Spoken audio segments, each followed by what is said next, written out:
Good morning. It is 9:05, and I'm going to bring to order the Board of Directors special workshop for Wednesday, July 8th at 9 a.m. I apologize for our delay. We were waiting for one of our board members, but we're going to go ahead and get started. If I could have a roll call, please. Director Meyerhoffen. Here. Director Martin. Here. Director Sewell. Here. Vice President Griffith. And President Duff. Present. Thank you. We have quorum. All right. And we do not have any members of the public in the room here. Do we have any online now? One member of the public, but she doesn't seem to be in camera view. Okay. Well, Donna Boyson, are you here to observe? She's with Kenwood Energy. Oh, okay. Very good. No Perfect. members of the public online. All right. Well, that was going to be the moment for public input, but with no members of the public present, we'll continue. Items for discussion. Number 5, renewable energy credits. General Manager Macy. Thank you, President Duff. Just want to remind, I know we're at the dais and sometimes it's more formal. This is a workshop, so you can stop any presentation at any time.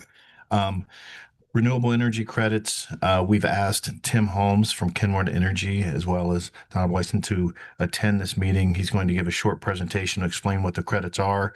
And after his presentation, we'll have a short discussion. In reality, what we'll be asking for, if we do want to sell our credits, we'll be asking the board to give us direction to move forward with a request for proposal to those who would like to secure our credits for a cost. So with that being said, Tim, the floor is yours. Thank you. Good morning, board. So renewable energy credits, they are a way to monetize the value of essentially the greenness of renewable energy. So there are 3 different what are called portfolio content categories. And the first 2 are essentially would be somebody who builds a large solar plant for this purpose of selling renewable energy and the renewable energy credits together. That is called bundling of the renewable energy credit. And the third category is where the renewable energy credit is actually separated from the energy itself. And that's the category that the district falls into. So you, as the district generating renewable energy, would continue to use the energy but the renewable part of it would be sold. And pricing on renewable energy credits, it varies quite a bit. You can see in this chart that it's kind of gone up to about $15 right now. It's probably hovering right around $3 on the lower end of this scale, but it could even be less. So, there's a bit of, it is a market, so there's unpredictability related to the market.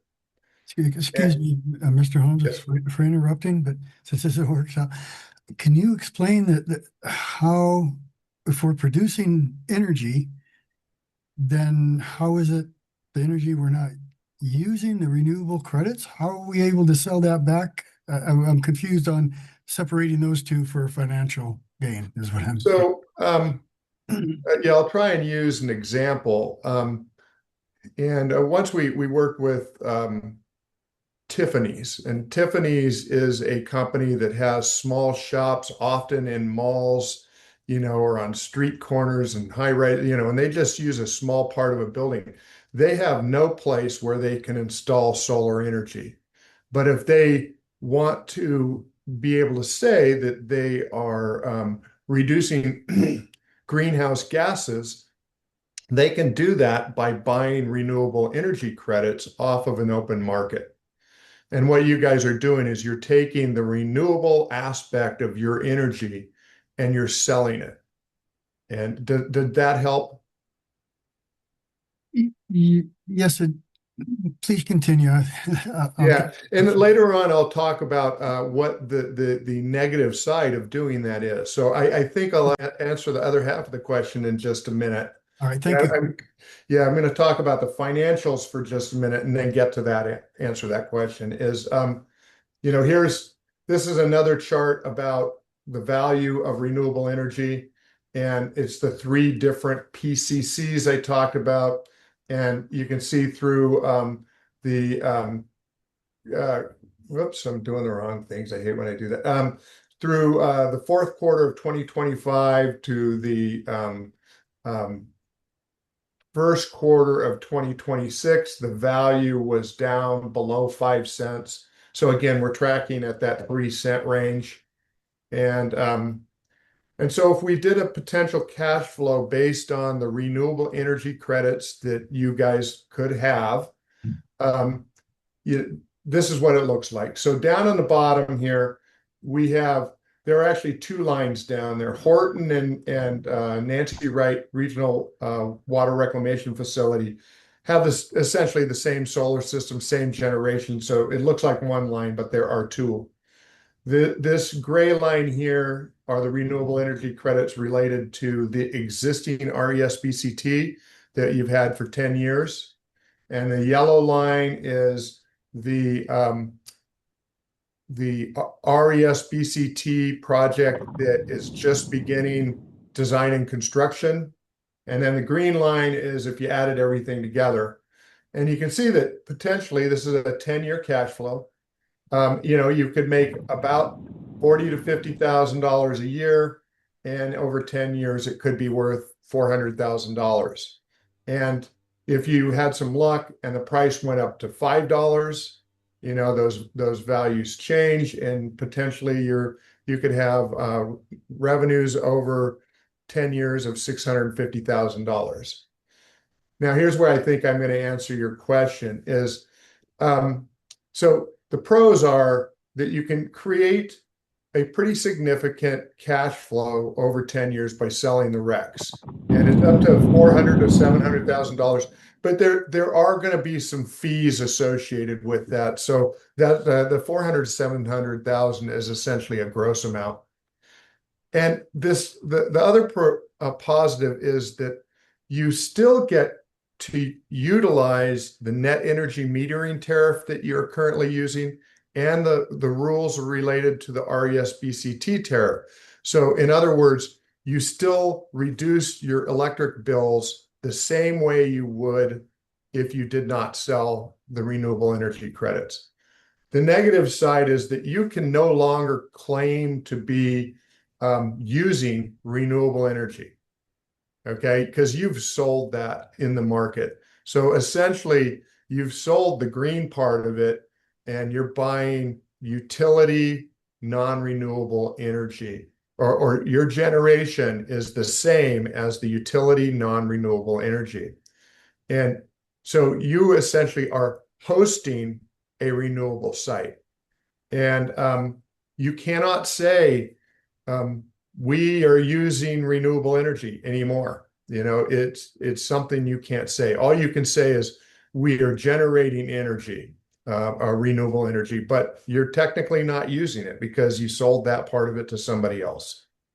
There are, as I mentioned before, it's an open market, so there's complexity and uncertainty with the value of the RECs. And the district, could be accused of greenwashing, if you sell the renewable energy credits. Again, you've stripped out the renewable part of it or the green part of the energy that we're generating. And so a couple other things to highlight, and this is the last slide, is the existing RESBCT through the Air Quality Management District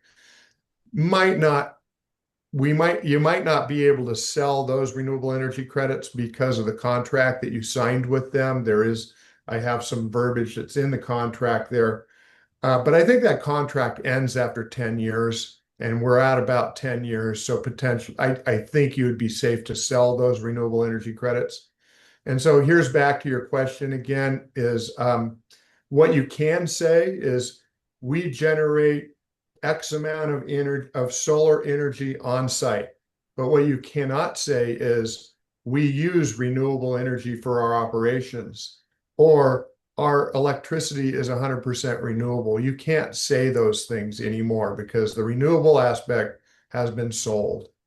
And if you were to head down this path, what would be probably the best path to follow would be to release a request for proposal, either for a sale management company or else for somebody who might just say, we will buy those for you as you generate them.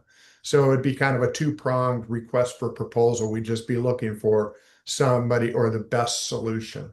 So again, there are positives and negatives to selling renewable energy credits.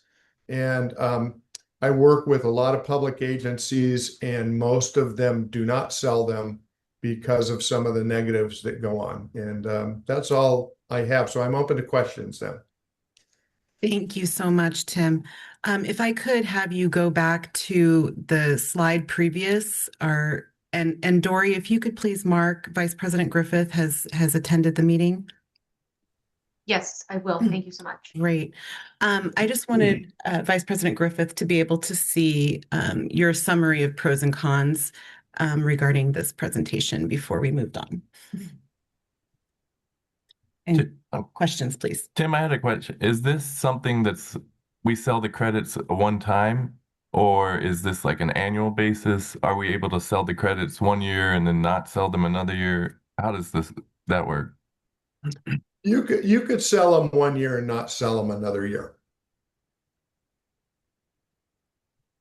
We would have to make sure that when we did a request for proposal and entered into contract with somebody, that we did not commit the district to having to sell them.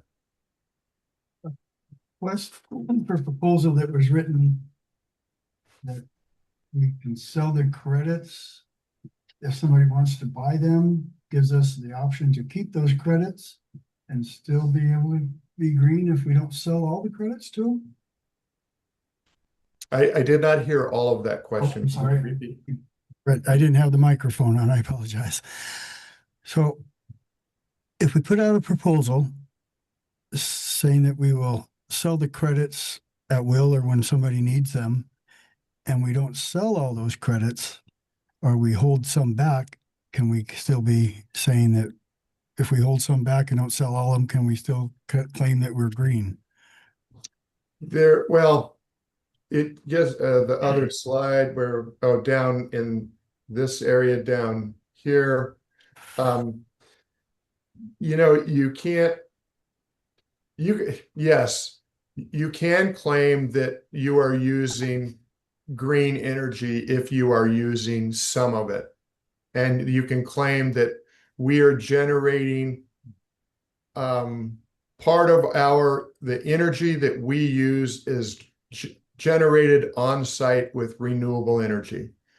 But it gets back to this bottom one where you could be accused of greenwashing because although that is technically true, you can say those things. It's you are selling some of them, and you're not using 100% of it. So we could have the option, if we write the proposal correctly, of keeping these credits if we need to use them, or we can sell them. We have the option of being able to do that. Yes, we will need to make sure that the contract is written in a way that gives the district the option of not selling the credits, but that can be written into a contract. It's still open for discussion. That's just my idea on it. Thank you, Tim. Appreciate it. You're welcome. Who does this policing of, say we sold the credits and we put out material that said we were using renewable energy? Who polices that, and what type of, is that a fine or? Yeah, I don't know the answer to the last part of that, whether there's a fine. I think there's really nobody policing it. It's probably a public policing, but the tracking is done by an organization called Regis, which is Western Regional Energy Grid. And so they are the ones who actually do the accounting of it. And, I don't know the answer. I'll have to look that up to see if there is an official organization that polices that. Okay. And then kind of piggybacking off of that, Do you have any clients that have been accused of greenwashing, and how did that? I mean, I'd never heard the term. Yeah. No, I do not have clients that have been accused of greenwashing. Okay, thank you. This sort of reminds me of a presentation I listened to a couple of years ago about Bitcoins. And it's, I guess I'm going to have to get used to the concept. Mm. I guess one question I have, Tim, the, approximate, let's say on the low end, 400,000 in 10 years, we're still saving on our bills every month? Yes, Or do we lose the savings the whole purpose for the solar was to save energy costs for the district. So does that go unchanged? And by selling those credits, it does no harm to our bills, or am I misunderstanding that? you understand it correctly. Okay. Most entities consider the renewable energy credits to be an added value that allows them to market themselves as, a green, and that they're aggressively pursuing greenhouse gas reductions and things like that. So then maybe for staff, I have a question. It just in your opinion, which benefit is outweighing the other for where we currently stand and what our current mission is? What is our pro and con as a district from staff perspective? Sorry, that's kind of a loaded question for you guys, but I'm just curious I think you understand the question I'm asking. You back on this. Thank you. What brought this up? It's a possibility to basically generate more revenue. Okay. And in reality, as Tim was saying, there's a whole marketing campaign that says you're using renewable energy. We would no longer be able to say that, even though we're still getting the benefit because we're hosting renewable energy, and then we're getting the credit on top of that. So it's an additional revenue stream that we could create by selling these credits. But okay, so minus commissions, you're looking at anywhere from what, 32,000 a year to what, 7 to or even less. If it's 30%, you're looking at even less. You're looking at about 28,000 a year. How much time is needed for an RFP and the rest of that? So financially, is it even worth it, or is it a waste of time? When I look at this, if it was $400,000-$700,000 a year, I would be like, let's go. But when I break it down over a 10-year period, that doesn't seem like a lot of money. I think you're correct. The first year we would break even, but if let's say we sold it for when we went out to credits, we said, okay, variable rate, it can't go below this, but we can generate more revenue. The first year, yes, it would basically pay for itself. But years 3 through 10, it would be a revenue stream coming in. And Tim, could you pull back up the graph? I don't believe Vice President saw that. Thank you. Yes, this one is a $3 rec. So this is, oh, I'm sorry, wrong one. The one with This like one. the 10-year. That's with the $3 renewal value. So it's the more conservative of the two graphs. So the green line would be all of our solar if we sold every credit. Potential.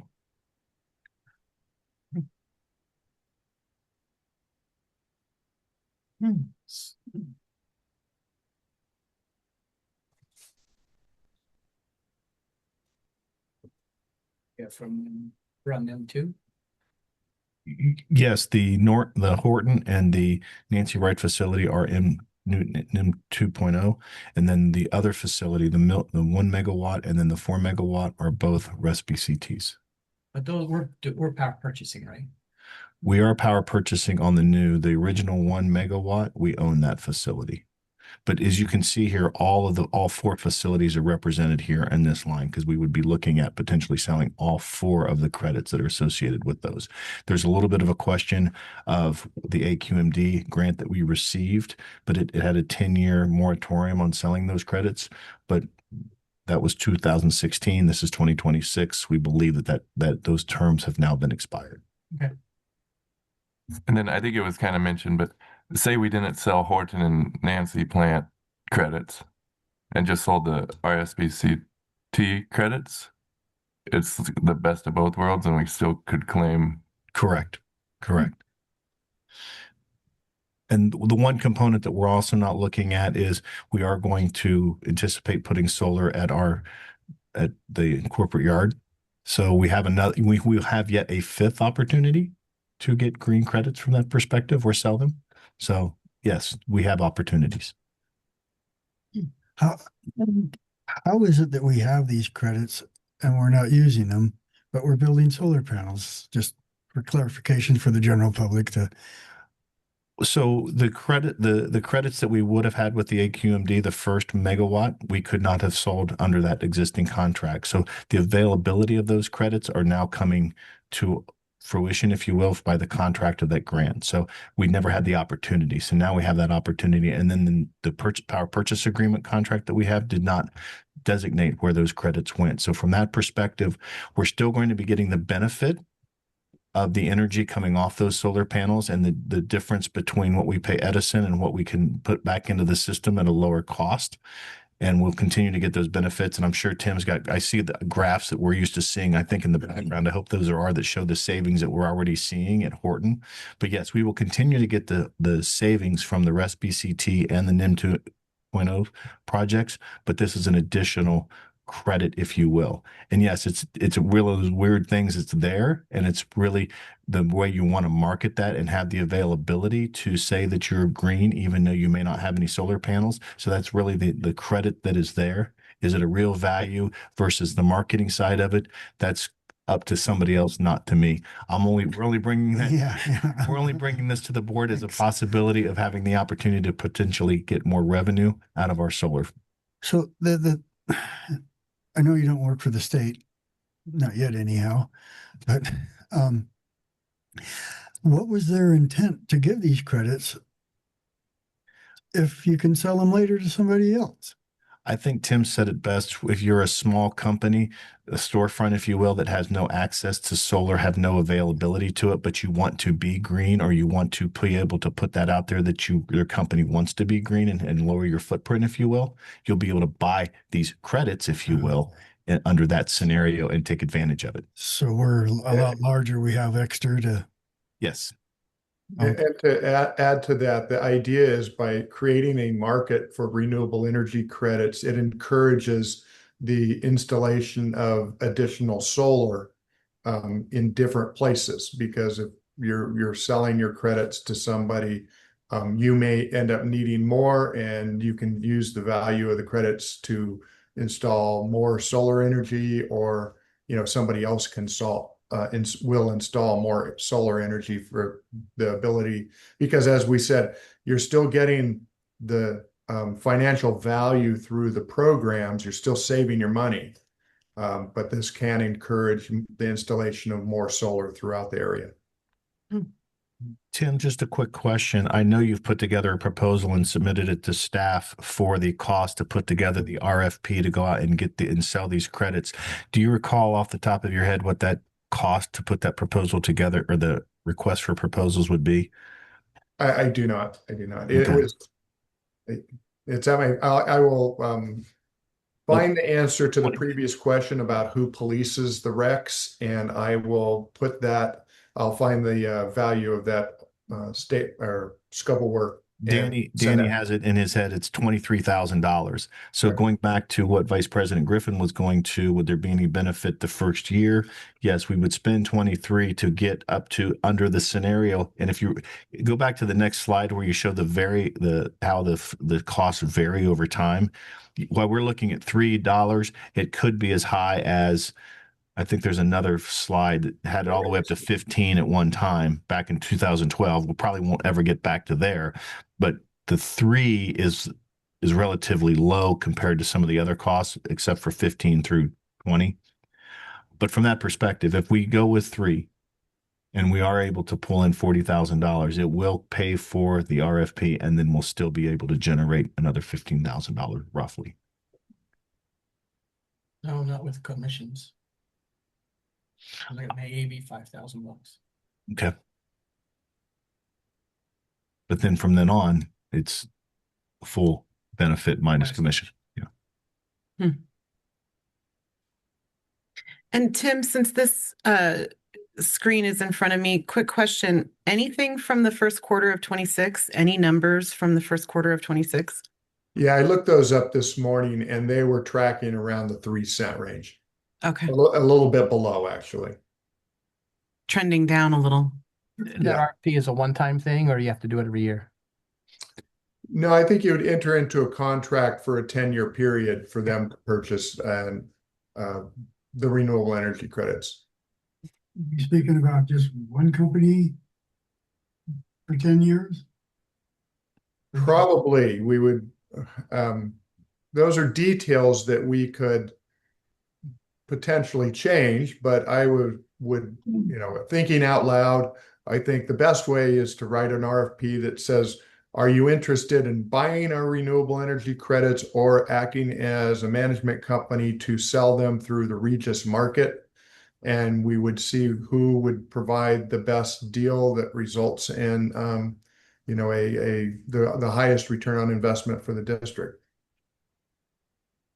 All right, thank you. And if we were to split maintaining half and selling half, whichever half that ended up being, would it be approximately 50% from the numbers that he's shown here, or would it depend on which credits were sold? It depends on which credit. Go ahead, Tim. Oh, it would depend on which credits. I think so. This yellow line here is the RESBCT that is not yet constructed, but is in the design phase. And there are two, both, this is Horton and Nancy Wright. So if you double that and then you add the existing, you're somewhere, up at this area if you sold those three. But the RESBCT that is not yet constructed is going to create more renewable energy credits than the other three combined. Okay. Thank you for that. And was staff wanting any board consensus today, or was this strictly informational? We would like direction whether to move forward with an RFP. If we were going to move forward with the RFP, then the cost for Kenwood Energy to put that proposal together would be brought back to the board, the amendment to their contract to allow us for them to draft that RFP, and then we would go out through that open bid process. It's not a decision we necessarily have to make today, but if we wanted to get the amendment on the later in this month, we would need that direction today so Danny could work on putting that staff report together. To be honest, for myself, I kind of feel like I need to sleep on this information. Okay, this was fine. a lot. It was a little different direction than what I had planned after hearing about the topic. So I just And that's fine I feel too. like I need a little more digestion time. I don't know about everyone else on the board. Could we let you know at the study session how we want to proceed and maybe look at this in August? We could look at it in September because we're hoping to go dark in August because of our the 3 conferences we have. Okay. Some of them would impact our board meetings. So yes, we're looking to go dark in August. So yes, we would bring that back in September. Okay. How does everyone else feel about that? I'm fine. Fine.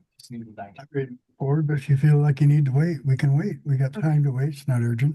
Yeah, I just feel like I need to digest better the pros and cons for us specifically, publicly and environmentally, et cetera. So thank you so much, Tim, for this information. It was much needed clarification on how this works. So we really appreciate that today.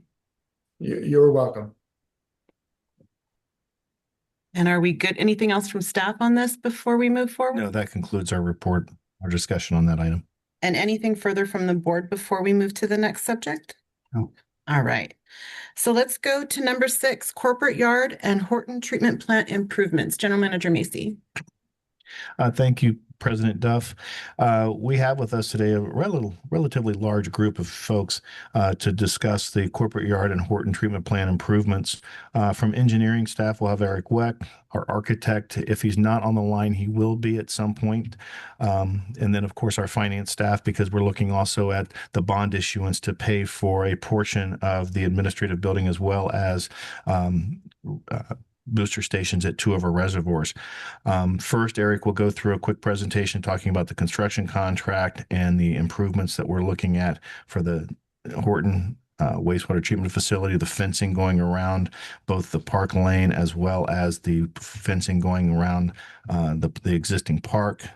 Alvin from Reno Clark will be here to answer any questions regarding the site improvements, the buildings, and then the contractor, as they were the ones that vetted the contractor.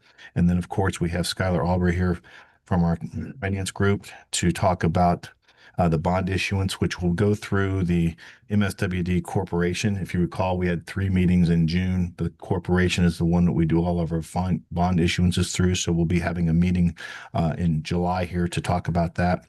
Again, to fund half the building improvements as well as booster station improvements at Terrace and Northridge reservoirs.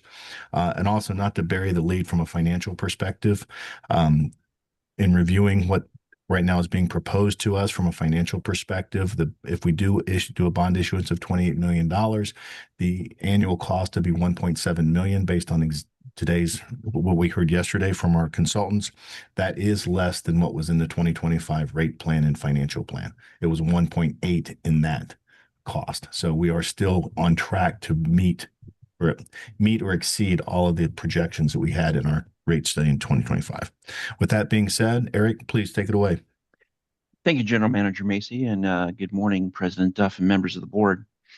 Let's see. So what we'll do is we'll start with what this project scope is going to be about in terms of the new corporate yard improvements. So we're going to be demolishing the existing buildings that are on site now and constructing new administration and operations building. The operations building will replace an existing one that exists now, which is a 3-bay building with a warehouse, and it will be over 14,000 square feet. The new administration building will be 27,000 square feet. Site amenities include landscaping, hardscape, and an exhibition garden with a gathering area that highlights drought-tolerant plants. The project includes outdoor seating areas as well, fencing, and shade structures. An area of concern initially was the proposed cost of the new Critical Services Center, in that this project was bid earlier this year, and there was a little uncertainty and with the potential conflict overseas and how material costs would be affected. However, when we received the lowest bid, the total cost for the Critical Services Center was $32,922,000, and it doesn't appear to be terribly impacted by those concerns.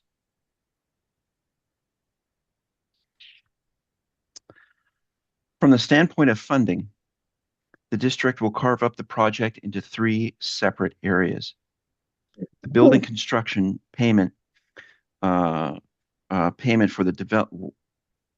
the building construction payment for the development impact fees and other outside services that I'll go into later will be addressed through the project job number that already exists and has been used up to this point for paying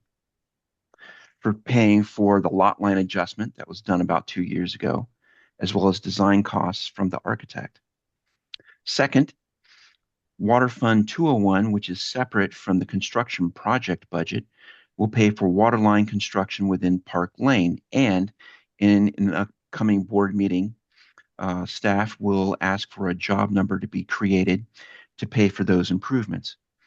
Please note that given that there is a proposed development called Abode Apartments, they will be responsible for paying a portion of those water line improvements as they directly benefit from that construction, and the district will execute a cost-sharing agreement with them.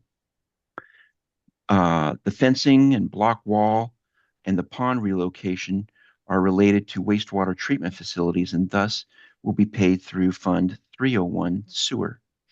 Likewise, in the upcoming board meeting, staff will ask for a job number to be created to pay for those improvements. Now that the district is at a point, we're going to be moving to really the most exciting phase of the project, which is construction. Coupled with the construction phase of the project comes with other significant agenda items that complement the corporate yard improvement project and are necessary to provide a complete turnkey project that the district will be proud of.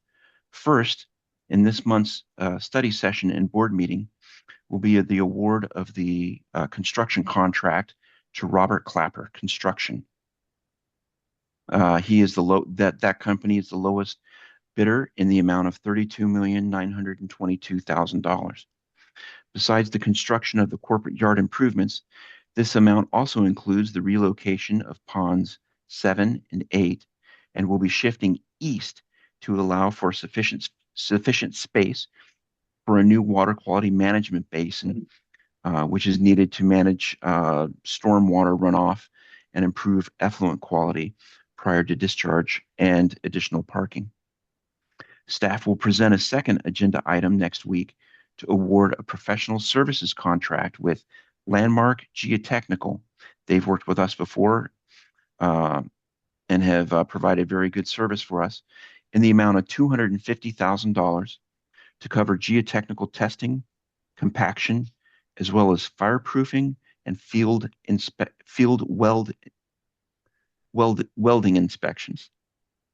Coupled with that, staff will also present another professional services agreement with Z&K Consulting for construction inspection, which includes the major specialties like plumbing, electrical, and structural items. The contract amount for Z&K Consulting is $641,520. Next, staff will present an agenda item that pertains to the city's development impact fees attributable to the construction of the new building. Development impact fees are one-time fees that land use agencies apply to development projects within their city limits, whether they're residential, commercial, or industrial. In our case, the city of Desert Hot Springs applied various development impact fees, and they are calculated to represent the project's proportional fair share of public infrastructure demand. Typically, development impact fees fund things like the police, the fire department, transportation, and public works fees, to name a few. Staff met with the city to review these fees, and the amount to be paid to the city is $815,200.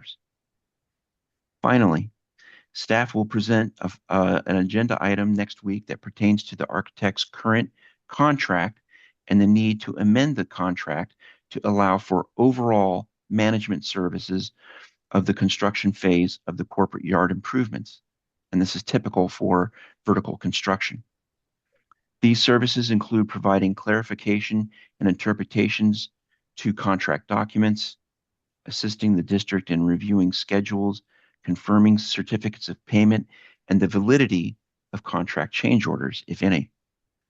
Renew Clark will also attend regular construction observation meetings to monitor the construction progress. The contract amendment will be in the amount of $180,200. At this point, I'd like to hand it over to Alvin Flores from Renew Clark and see if he's got any items and things that he wanted to discuss. Thanks, Eric. I don't quite have a presentation put together for this, so I guess maybe I can open up to any questions from the board first before I supplement anything that Eric's maybe brought up at this point. Alvin, can you give us a background on the contractor? Because we've never obviously had a contract of this size for a building or two buildings. Can you go into their history and where you've worked with them in the past, or what you found out when you were doing basically resume checks, if you will, of other projects they've worked on? Thank you.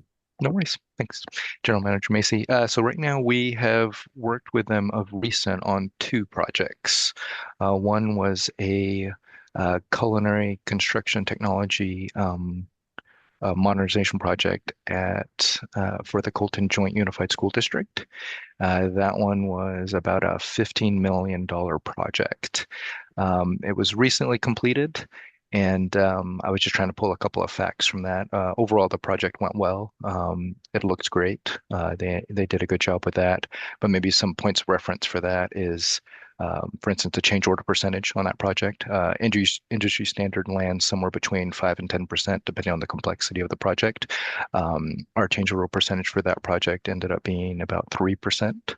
So that was good. I think, and this was an item that I brought up to General Manager Macy and his staff at one point. The only item that we saw that was a little bit problematic for that project was a little bit of slippage on the schedule. They were just a little bit over a month over on the schedule.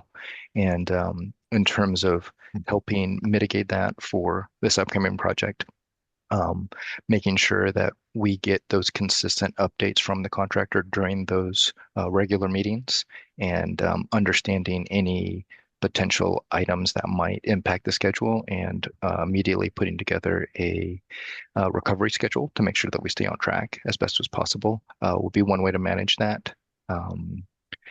We currently have another project, a little bit smaller, and this one is another tenant improvement project for, I don't remember which district that one was. I don't have a note for that. This one just started a couple of months ago at this point, but it's about a 12,000 square foot tenant improvement project on a 2-story building for, I think it was Marta, which I believe that's in Big Bear. So that, again, that was an improvement on an existing building project, and everything for that seems to be going pretty well so far, but we're pretty early on that. But as I mentioned, in terms of making sure that we keep up with our schedule, that was something that we're doing our best to get ahead of for that project as well, just to make sure everything's on track. And as of now, it's on track. But Alvin, you brought up Mhm. schedule. So let's just as for my own, the document or the RFP that we put out there on the street, what was the duration of the contract schedule that we bid on the project and that Clapper has signed off on or agreed to, I guess, by submitting their proposal? So in the contract documents, it is listed at 548 days contract duration, so about 18 months. So if we were to, hopefully, if we issued them a notice to proceed in July, we'd be looking at just after the first of the year in 2028. Okay. Correct. Yeah, early 2028. So, and again, once they're brought on board, we will immediately ask for their baseline schedule. And with that, I mean, it should start from the day the notice proceed to that early 2028 day. And we'll review that to make sure that we're not seeing any issues, and or if there's anything that we feel that maybe they need to accelerate and or be a little bit more on top of, just to make sure we stay on track. There's a million moving parts to this, and trying to get ahead of everything as early as possible is the only way to make sure that we keep that thing on track. So. Question, and this is just, I don't know if it's my intuition or reading between the lines here, but I'm sensing a little concern about keeping them on track. And the change orders obviously is something that you watched for us, which I really appreciate, because I think I hate them more than anything. But you didn't mention any projects from start to finish. Have they done anything from the ground up? They have. Or has it all been remodel? They have done ground up projects, just not under us. So I was trying to speak very specifically to the projects and our experience with them. The first project that I mentioned was part improvement, and it did have a new construction aspect to it. Okay. Not to the size of what Mission Springs is doing right here, but yeah. So just speaking specifically to those projects, and generally speaking, when I mentioned the change order percentage, the low 5 end is usually for new construction, and the higher end at about 10% is usually for modernization projects, because those actually have a little bit more complexity in the sense that you have to work within existing parameters. New sites, generally a little bit easier to work with because you're working off of a clean slate. So if it was a new project that I was gauging and we were at about that 3%, that probably wouldn't be um, as big a highlight. Okay. But as I mentioned, yeah, usually for modernization projects, you can crest up to 10%. And so for them being at about 3% on that project, that actually is, it speaks well to their ability to help, work through that project. And again, the idea behind that too is working with us, Yeah. because, right, it's not just about, trying to find money within a project or find change orders. It's about balancing things out and working through it. And I think that's where that number, like I said, kind of highlights at least that working relationship. So Okay. that And does then well.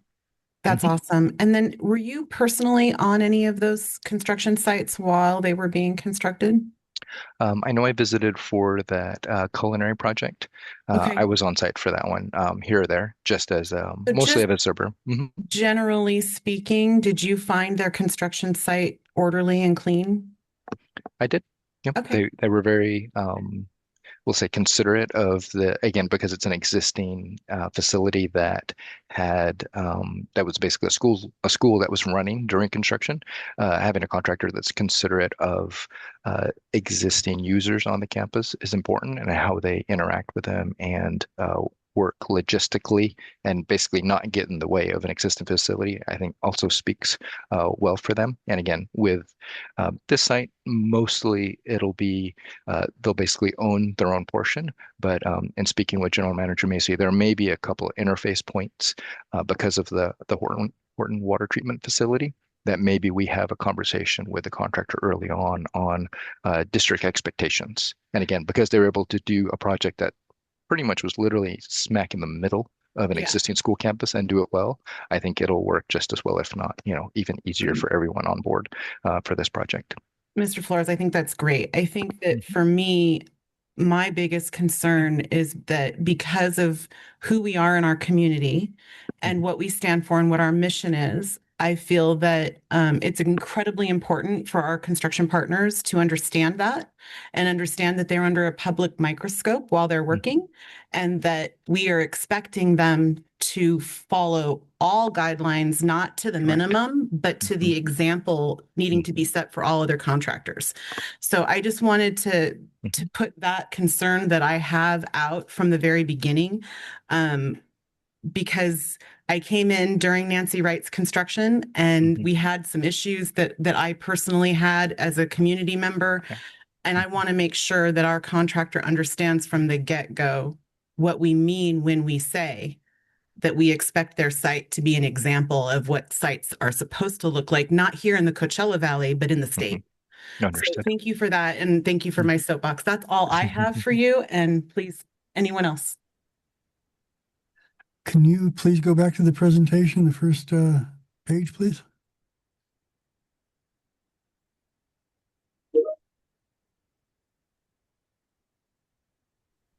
We were waiting for the presentation to come up. I just did want to reiterate that the spreadsheet that you saw brought up today, that it included the development impact fees. We're still working with the city to get that number reduced in some fashion. We did talk with them, and they did agree to some of the things that we were talking about. I just haven't had a chance to follow up with them to see what is going to be reduced. Also, the spreadsheet that you saw had a total number of $39 million. Unfortunately, what was still in there was the water line and the fence improvements. You saw at the bottom where it was removed back out 1.2 million. So we're not at $39 million. It's actually something much less than that. So we'll get this cleaned up and have the actual development impact fees better negotiated when you see this again. And just to piggyback really quickly, and pardon me, Director Meyerhoff, and I apologize.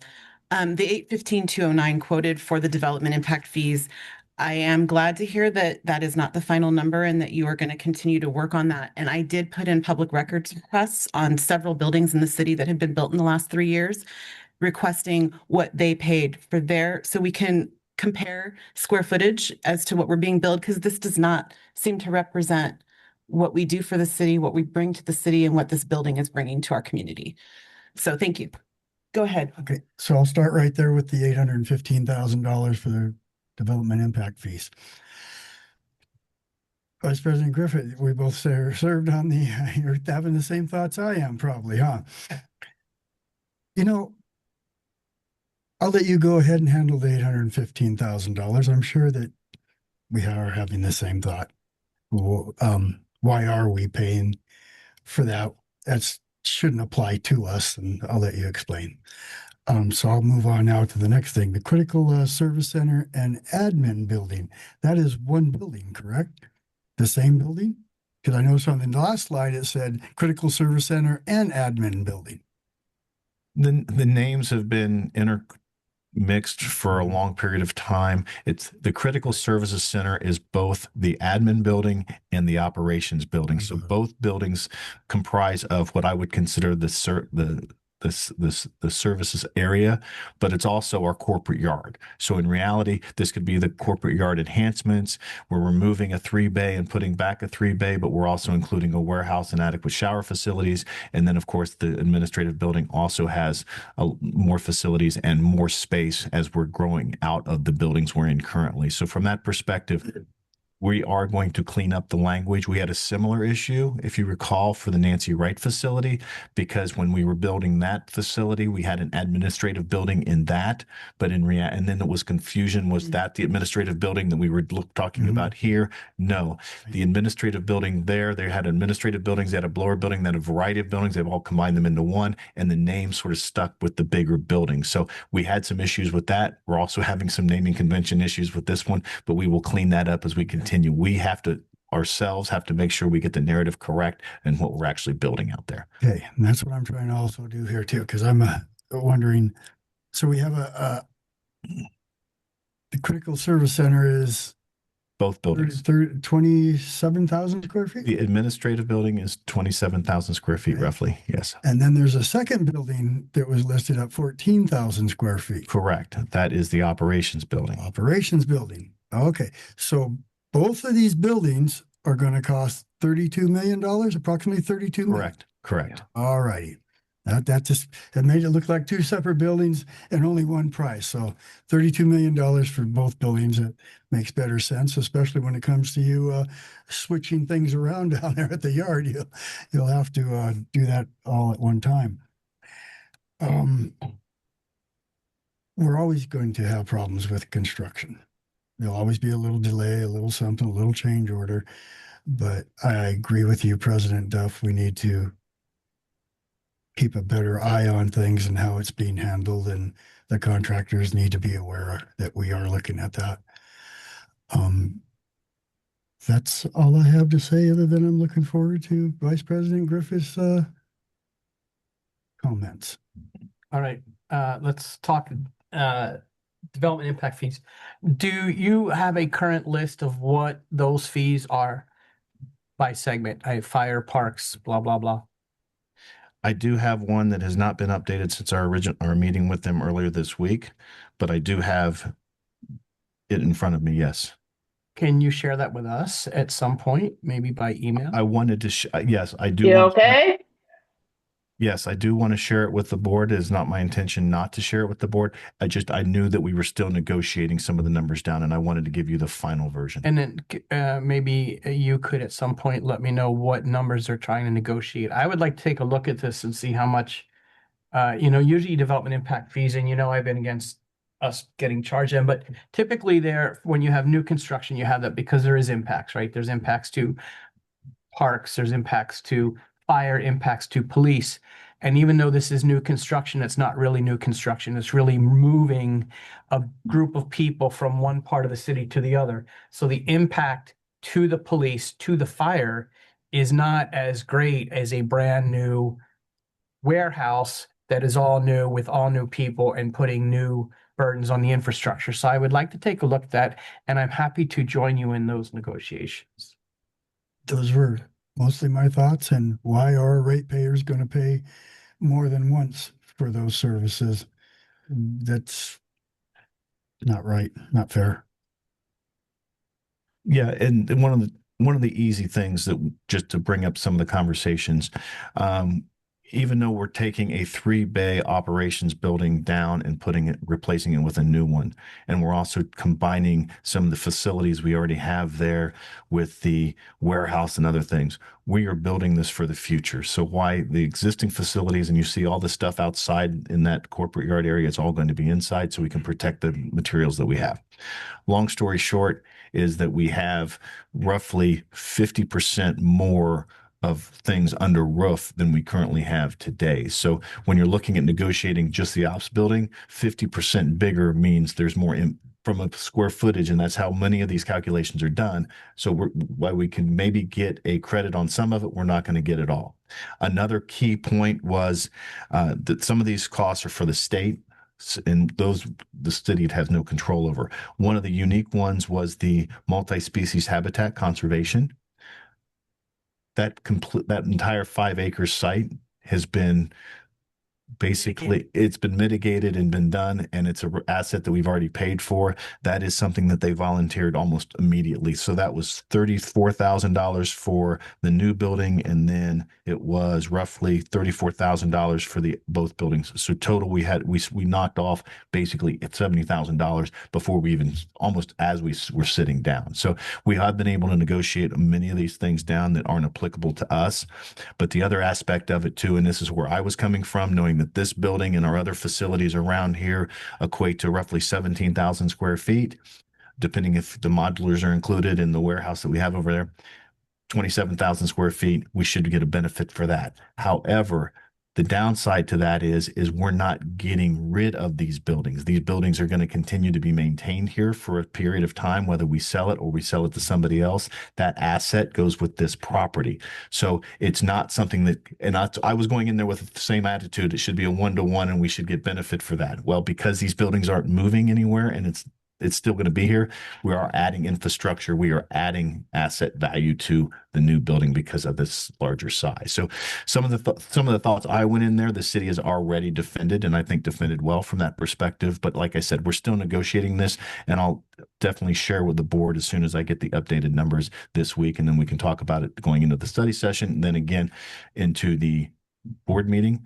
We'll probably ask for the board meeting as a whole to say this is the number not to exceed, and then we'll continue to work with the city to try to whittle them down at the board's direction. And again, I mentioned putting in a records request for about 8 buildings in the city. I haven't received those numbers yet, and I don't want to make a decision until the city releases what those comparable properties were charged as development fees. And we can table We can research that. You know how? Yeah. I just put in record requests on Monday. Let's get together and get the list and. Okay. Yeah, so if we decide to table that particular item on Thursday on Monday, that's okay during our board meeting. I think the most important part for Alan's perspective is making sure that we get Clapper under contract and start that time ticking. So to get the building done, because in reality, we'd like to have it done for our anniversary in 2028. And I think staying on schedule for that for sometime in February would be fantastic. So again, entire staff is here, whether it be Eric Weck, whether it be Alvin, whether it be Skylar on the finance, it's a workshop. So Thank you, Vice President Griffith, for your explanation there and your questions, and General Manager Macy for your input on it also. And I think that you have consensus on moving forward with everything except that. yes. So I think that that's something that I believe you even said some developers are able to pay it over a long period of time. And maybe they make annual deposits and things like that, or maybe they exchange things for it. I know other developers have done that in this city. So maybe there are other options we have. I do not aware of those, but I've heard those are happening in other cities, and you've made references that it's been here, so as you've heard of. So yes, there is other ways to try to minimize that cost or spread it over time. So yes, we will exhaust all options. Perfect. If we don't get grant money, then that 815,000 is coming out of our ratepayers' pockets. Correct. Yeah. That's the bottom line. I have a question. Please. Yeah. Do we have an update or any additional information with respect to grants that would fund this So we did secure a grant for the conservation area, but because of the delays and where we are with this building and then the grant specifically with the deadlines there, we've had to repurpose that. But we're continuing to look for grants, not only for the conservation. So a new building typically doesn't qualify for a lot of the grants we're going after, but we're still looking to see if there's any related to that. The conservation garden's an easy way to look at it. And over a period of time, the solar side, there was a possibility of grants or credits and things like that, but those aren't available right now. So what we're hoping to do is to put in the underground for the facilities now, with the idea that if any grants do happen in the next 18 months or 2 years, then we can go above ground as well as the underground. So we are going to continue to try to get as much grant funding as we can to pay for this. Okay. All right. I hate going on to the next topic when we're down a director, but does anyone else need a break since Director Meyerhoffen took one? Are we good? Okay, so we're going to move on. Thank you, Alvin. Appreciate it. Thank you Thank so you. much, Alvin. Thank you. Thank you, Tim. We will move on to number 7, M2 sanitary sewer project schedule. Thank you, President Duff. Daniel Virgin, our engineering associate, will be providing an update on the M2 project, specifically the schedule. And then, of course, AGM Champion will be providing an outreach plan associated with the project. So, Daniel, please move. Thank you, General Manager Macy. Good morning, President Duff and members of the board. Today, I'll be providing a brief update on 8015 area M2 sewer and water line replacement project.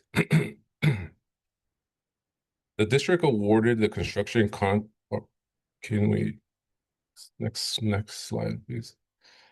The district awarded the construction contract to WECA at the March 2026 board meeting for a contract amount not to exceed of $21.7 million. Since then, the district has issued a limited notice to proceed to the contractor to perform administrative work such as submitting material submittals, RFIs, request for information, and obtaining any required permits. WECA understands that the district is working with the state on the request for additional funding. They also understand approximately $10.6 million in grant funding is currently available for the project. As for the funding request, the state has received the district's request for additional funds to cover the remainder of the project. The staff at the state is recommending to their upper management to use the remaining Prop 1 funding to fully augment the Area M2 project. However, a decision hasn't been made yet. The staff at the state has advised the district not to spend beyond the $10.6 million, and they're also intending to provide a letter of authorizing the use of the $10.6 million. Staff has coordinated with WECA to reduce the scope of the project as we wait to hear back from the state. Here we have an exhibit of the project limit. For the reduction of scope, the district intends to construct the entire waterline scope of the project. The waterline work is located on the northeast of the project limit near Bubbling Wells Elementary and the very south end of the project on Camino Silvoso and Carlos Street. The blue lines represent the water portion or the water scope. The contractor will also be installing sewer, manholes, and septic abatements, all within the red boundary line that is shown in the exhibit. Therefore, sewer will be running from Carlos Street to Camino Silvoso to Bubbling Wells Road to Bubbling Wells Elementary to the entire vicinity east of the elementary school. There is a total of 177 parcels within the reduced scope. 121 of those parcels are improved parcels, meaning that there's a home on the parcel. The contractor is working on developing their schedule, which is going to help us understand their sequence and timing of work, and they're looking to start in construction in August. Now I'll hand it off to Marion as she will talk about the outreach of the project. Thank you.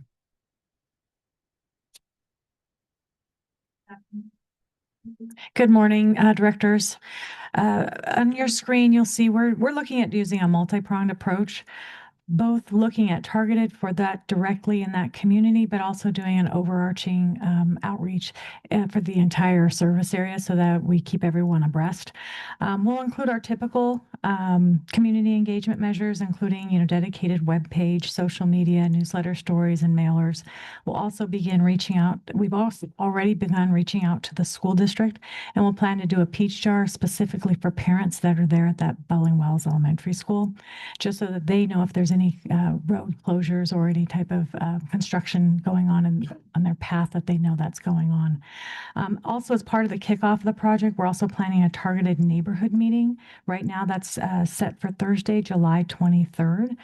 This will be both in English and Spanish, and it will cover topics including like the schedule, the cost, the connection and septic abatement, and the process. It will be doing this both remotely, so if anyone wants to join through Zoom, they'll be able to do it remotely. They don't have to be here in person. But we will also be recording this presentation so that if someone can't attend, they can go back and watch it later on. Of course, as this project continues to move on, we're going to continue to do public, periodic updates to the public, as well as we'll be working with our contractor to do door hangers and individual coordination for individual homes. We did, we did do a similar project on a smaller scale in the SCP project.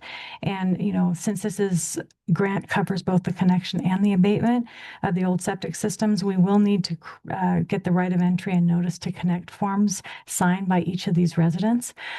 Looking back at what we did with the SCP project, that was pretty labor intensive. So we will really have to work with those customers to get those documents.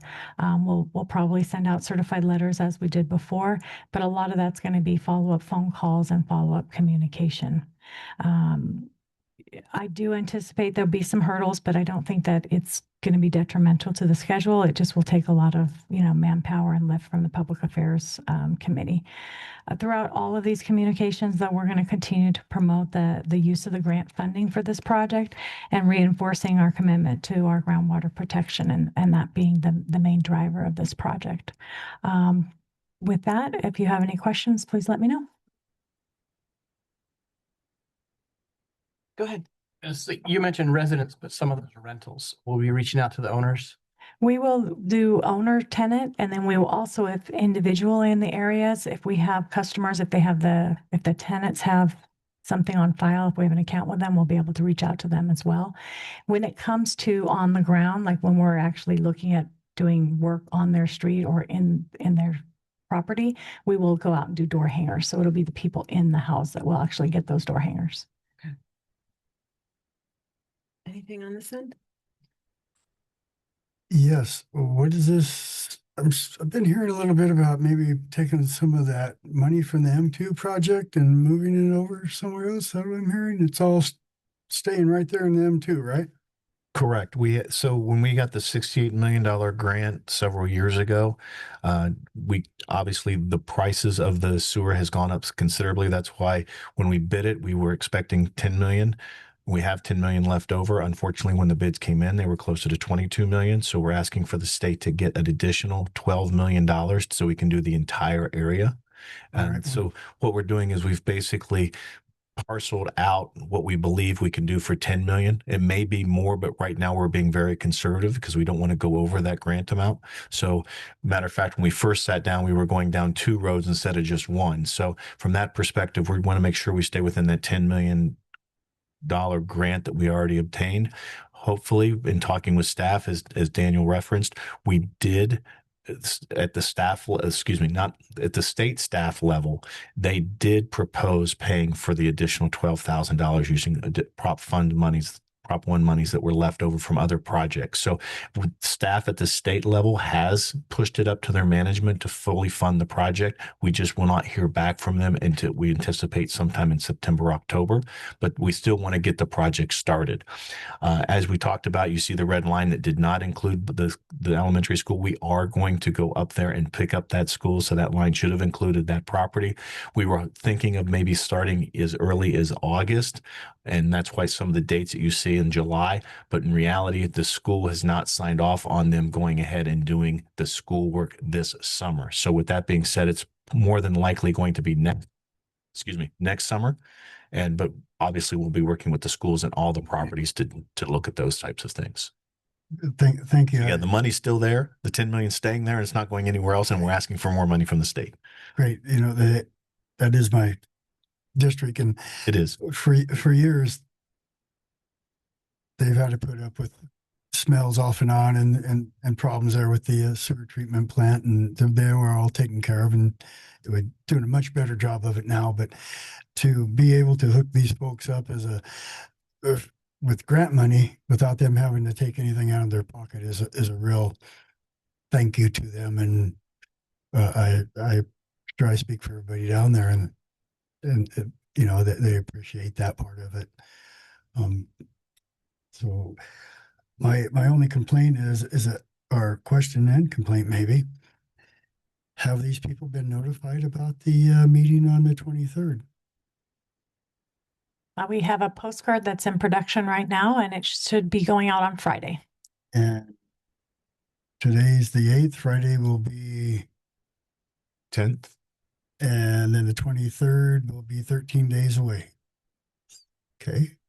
Now, do you think that's enough notice for people? I'm a director, and it's not enough notice for me. We can hold subsequent meetings, but we were just given the schedule recently and we don't want to hold it up. So I did want to get something out as soon as possible. We can hold additional meetings. And that's one of the reasons why we want to make sure it's recorded so they can rewatch it at any time. And we'll also have dedicated email and phone numbers that they can call to get information, get one-on-one information. So they don't have to do it in a public forum if they're not interested. And this is all going out in the public domain with all the different, different sites. Or not YouTube. I'm sorry, I lost my concentration there. Facebook, TikTok, that kind of thing, right? So that they'll know. Our normal channels, yes. Okay, and there's probably no reason for me to needing to be there at that meeting, is there? Other than to all of the directors will be welcome to attend any type of public meeting like this, because we're not going to be asking for direction or anything like that, but that's completely up to the board, your attendance. It's very similar to what we've done at the libraries. Yeah. Sometimes we've had all the boards, sometimes we've only had one, sometimes we've had none. So that's completely up to the board, but you're more than welcome to attend that meeting. Okay, I'd probably make comments and then just direct them to you anyhow. So I may or may not show up. Thank you.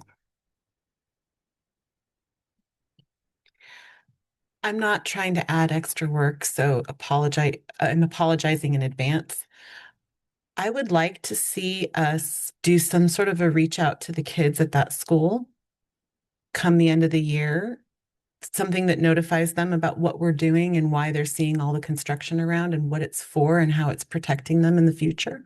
I think it's a good education point. And when their parents are grumbling about the construction and getting to school and getting out of school, the kid can then say, but mom, it's going to protect our water and it's putting sewer in and we need it, So I would like to take that opportunity as well. If we can. As we're discussing it with the principal, we'll see what avenues we have. We typically do a back to school night with them and even a career day.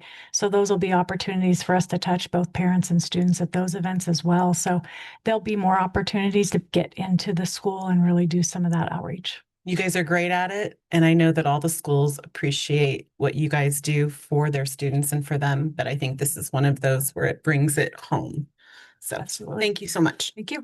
Anything further from the board? Me, Go, please. didn't ask. I'm sorry. I didn't ask. I'm assuming that event on the 23rd is at the library. Actually, I am planning to do it here. That way we have the Zoom capabilities and we have full audio visual capabilities and we can record it. I do want to do this in both English and Spanish. And sometimes the internet connections at the library has been a little bit spotty and I want to make sure that remote participation, especially since we're looking at doing it at 5:30. Some people work in that neighborhood. There's probably a lot of people who work into the evenings. So I just want to make sure that we record it, that all the technology is seamless. So that's why we're going to keep it here. And so this waiting until next summer, I'm sorry, waiting next summer was specific to the school, to the school. not the Is project. that going to run the cost up? And how are we going to cover any overruns on that? That's a year away. The duration, the contract duration already extended into it's the contract duration is around like 300, around 300 days. I have to verify, but it does extend into next summer already, so there should be no cost. 300 days, that's 10 months. We start in August, that gives us until June. I would have to check the specs. Well, there's also other opportunities through holiday breaks and things like that. So Yeah, I'm just, that's my one concern is how that cost overrun going to be? we also have contingency on all of our costs as we typically do, and that's part of the $22 million request. Okay, thanks. All right, anything else? Anything further from staff? Thank you so much. Appreciate the presentation. All right, number 8, CSDA Southern Region election, and I believe we had some information left for us at the dais. General Manager Macy. Thank you, President Duff. Yes, I just want to let the board know that there is a position that is open in the Southern Network on the CSDA Board of Directors. At the time I put this on the agenda, we'd only received actually one candidate statement, and that was from Jason Dafford in Valley Sanitary District. As I was talking to Dory this morning, she did pull out that we do have another one from Nikki Winslow, and I'll be providing a copy of this in everybody's mailbox. Voting again extends until July 24th. So at the 20th board meeting this month, I will be asking for a board's recommendation on how to vote and cast your vote for the whole list of candidates, because I'm guessing we'll continue to receive more. So I just wanted to bring it to the board's attention that I will be asking for direction on the 20th. Thank you. All right. That brings us to General Manager's comments. We already talked about potentially going dark in August. I just want to remind everybody that we will have a pre-treatment hearing for one of our somebody's disputing some of our fines that we've levied. This will be the first, I believe, of many hearings that we will be having, and it's going to be on the 14th of July at 9 a.m. So please make sure that's on your calendar. Then, of course, we do have the study session on the 16th and the board meeting on the 20th.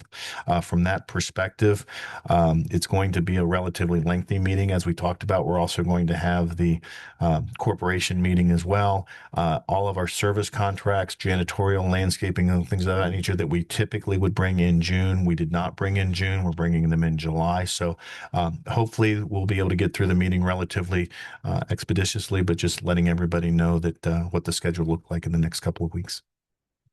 That concludes my comments. Awesome. Now, I don't know that I have ever gone dark here since I've been on the board. Yeah. And I know that we have a lot of meetings going, and I know that some of us are excited for that. But as a resident here, it's one of my biggest pet peeves is that our city closes and goes dark. So I just want to put out there that if there is work to be done, I don't want it waiting. Okay. So if there's something that needs to be addressed and it's an emergency meeting or whatever, then we need to do that because we don't go away any month of the year. We're here 24/7.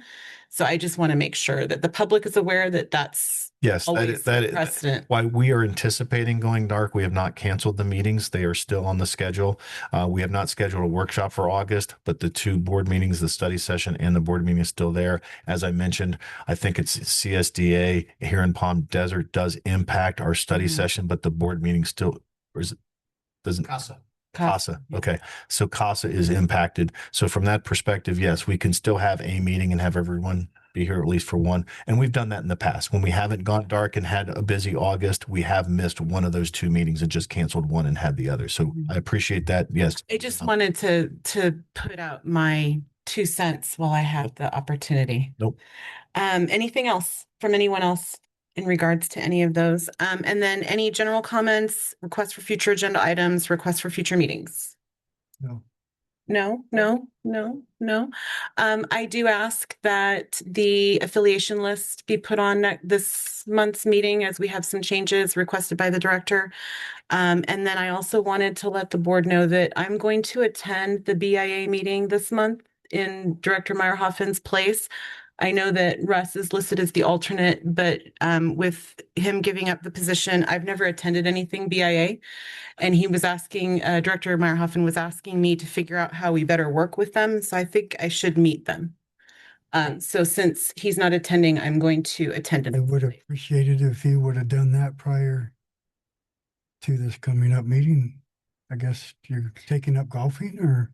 No, it's at the surf club, I guess, and this month at 5:30, some sort of Southern California mixer. I don't recall the full invitation. I don't either, but you're absolutely right. It's at the surf park. Anyway, I just wanted to make sure everyone was aware of that. Any future meetings or comments, Director Martin? No, I do want to make a comment that when we first started talking about the Nancy Wright treatment facility and the administration, we sort of made a commitment to the community that that would not be funded through a rate increase, and that the funding would be through grants. And I see that we've kind of strayed away from that. While we are using some grant money, it's not going to be entirely funded. Just a comment on my part. I just want to make sure I'm understanding your comment. Are you referring to the grant for the reclamation facility and the M2 project that's the last leg of that? Or are you referring to our administrative building going in The at Horton? administrative building and the Nancy Wright, which is completed. But at the time, it was the Nancy Wright facility and our new administration building. It's not going to be funded with Because I don't think that you can ever get grant money for an office building. I don't think that's ever been made available by the that's state. probably true, but that wasn't the way it was sold to the board Oh, before you before I was here, yeah. before you were here. I remember being here, and that was the way it was sold to the board 4 years ago, which overlapped from the last board. I'm wondering if there's some confusion that is still stemming from what General Manager Macy was talking about earlier, where the administration, there was an admin building at the Nancy Wright Center that kept getting confused with the other admin building that we are now currently going ready to construct. I'm wondering if there was some confusion between which admin building was being talked about at the time. Well, there's Critical service center. it was, yes, it was sold on that the developments that are occurring with the administration building and that's right would not be funded by ratepayers. An increase in water rates to our customers. That it was going to be funded by grants. And that's we had already submitted requests for these grants, and we were working on them, and we were confident that they were going to be approved. That's the way it was sold. I disagree. I know we wanted to get grants for, I mean, going back to 2017 when I got on the board, we were thinking of renovating this building. And I never remember hearing it was going to be entirely funded by any kind of grant. Yeah, we had a $6 million line item in the budget to build a building next door to this facility, and that was always going to be coming from ratepayers. It was never going to be grant funded. It was coming out of our capital improvement funds. And not to beat a dead horse, but in our clear committee and in the rate increase that was recently approved that went into effect in February, all of this construction was included in that. Yes. And the 50 like bought into that investment as being partially funded by the current rates and partially funded by a loan that the future ratepayers would pay. At least that was my understanding. My question all along was, where are we getting the money to build it? We spent all this money to get to the point, but where was the money ever going to come from to build it? And I was under the impression it was going to be grant money because the district isn't going to be able to come up with $32 million on its own to build this by the year to We already have. 2028. We actually have enough reserves to pay cash for the building, but in talking with financial analysts, you typically do not pay for buildings like that in all cash, especially in a situation like this where it's going to be not only for today's ratepayers, but also the future ratepayers and future expansion. That's why we're looking at the 50-50 split. And that's part that I do remember, that we did have that money there if we wanted to pay cash to build it, but we were looking for grant money to pay for it. So maybe that's where all the confusion is with the grant money, because we always have been looking for money to pay for it. We are always looking for grant monies to cover everything. Right. And sometimes the grant monies are available, much like the cybersecurity grant that came up that we never even pursued it, but it came up and Kurt was able to secure that for $250,000. So we're always trying to find grant opportunities. It's just, as President Duff said, sometimes in a new administrative building is difficult, but obviously we were able to get $68 million for a new treatment facility, the conveyance line between the two, as well as the M2 project. So we are always looking for grants. So, yeah, I think that's where it came in at. And if my next question then is, so if we have the money in the bank, why don't we start the project and replace that money with grant money if we're so sure we're going to get grant money? So the grant money that we're making reference to is to the M2 project. When we talking about the critical service center and right. So it's not, there's going to be no grant money as it's going to be presented later this month. There is no grant money. We are going to do a bond financing, which is not a grant. The bond is going to have to be repaid over a course of 30 years. And as I referenced early on, because I didn't want to bury the lead, in this rate study, the financial plan that we did last year in 2025, it did talk about a debt service for this project, as well as the booster stations at the Terrace Reservoir and at Northridge, from that perspective of $1.8 million. In talking with the team that we've put together to go out and do this bond issuance, the cost is going to be estimated at 1.7. So we've actually, the rates were actually lower than we were anticipating in the rate study. So it's less of an issuance than we were looking at before. So from that perspective, we expected to go out and get bond financing, and in this, putting it into reality, it's going to come in a little bit less. And that's typically when we're doing financial plans, even our master plan, we overestimate the expenses and underestimate the revenue. This is just one of those opportunities. It's showing its true colors. Director Martin, I'm in agreement with you. Thank you. I do think this does present exactly what you were talking about, though. We have to, as an organization, name this project appropriately so it no longer is confused with any of the other projects we are currently finishing or recently finished.